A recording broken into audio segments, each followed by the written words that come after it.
This next video is about the second leg of the 2019 Baja on the sailing vessel Holokai.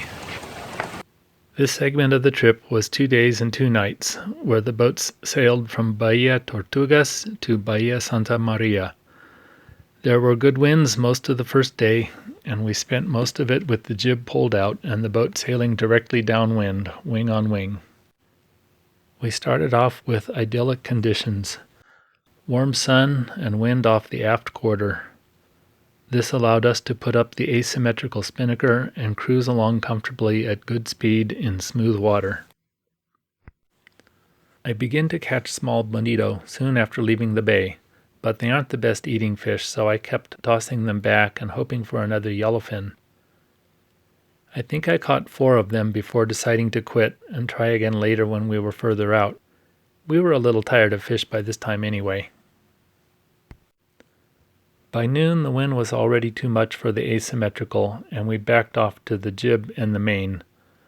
The asymmetrical was also forcing us to sail too far off the wind, i.e. not straight downwind, which is the direction we wanted to go. This made for better progress, but had the downside of making the boat roll more side to side. Without steady pressure from a sail, a boat will roll from side to side with the waves. This is the reason why motor vessels are sometimes referred to as pukers. We had all decided to try going without scopolamine on the second leg, but Andrea never quite got over the hump. This just happened to be the leg of the trip where we had a storm front come through, so we got tossed around a little more than usual. Even though I'm actually a little more susceptible to seasickness, I seemed to be the one who rallied first. So I was able to stay down in the galley the first evening and cook us a hot meal, pasta and Alfredo sauce. No one was more surprised than me. Also, all of us were a little tired on this leg, not having fully recovered with just one rest day, and that day mostly spent trying to fix things on the boat. In addition to that, a boat that is moving a lot forces you to expend a surprising amount of energy keeping the body upright. During the second day, a rather pronounced weather front came through and the winds increased pretty quickly. We reefed down fairly early and had no problems at all, but quite a few boats had troubles from not reducing sail soon enough. One dropped a sail in the water and fouled both their rudder and their prop and were disabled. Another had a spinnaker rip their bow pulpit right off, getting the sail down. This is one of the few times that I shot some video, so I'll roll that here. In case that's too jarring, I'll ease back into stills with shots of the beautiful rainbow and sunset that followed the storm front. Does anybody know what day it is? 10. We're about, is that like day 6 maybe, including a day of not sailing. We've had wind and waves about like this for 12 to 18 hours. It's pretty much dead downwind. We're just trying to find an angle where the sails don't flop a little. The wind has definitely picked up this morning.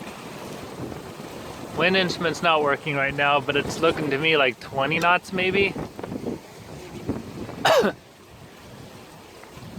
I think so. Yeah, high teens anyway. Right at this moment, not, but so we just ran the engine in spite of all this wind just because the batteries were so low. The autopilot is working really hard on the downwind runs to going down faces of waves. The seas have picked up to what we're thinking is at least 1 meter. There's some pretty good troughs in between them. And we're pretty much headed where we want to go. We're thinking of tacking the sails. Oh, Oliver's videoing too. Although, I should say jibing. jibing will involve moving that pole over, so it's going to be enough work that we decided that it could wait till after breakfast. I've had my coffee now, so I'm much more inclined to change sails. Here's a good trough. Now it disappears.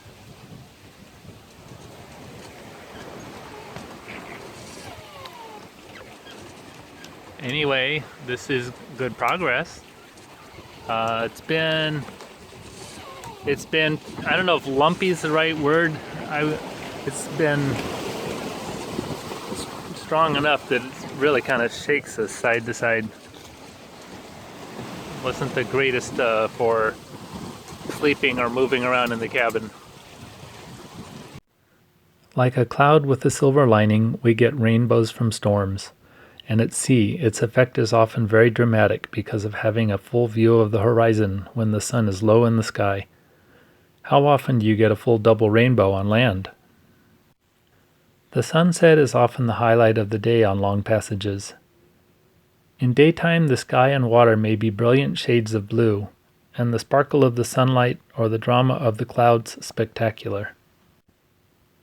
We can't help but be attracted to its beauty, for beauty itself is defined by the life-sustaining properties of the earth. Like the endless cycles of the waves, the beauty goes on forever, to the horizon and beyond without end, day after day, and we are inspired and renewed. In the next video, we arrive at Bahia Santa Maria and explore on shore a bit.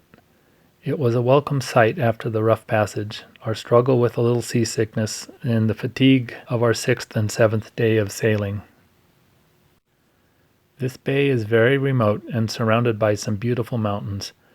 We take a hike up the ridge to the north and look out over a rugged coastline and the vast Pacific we just sampled a little slice of.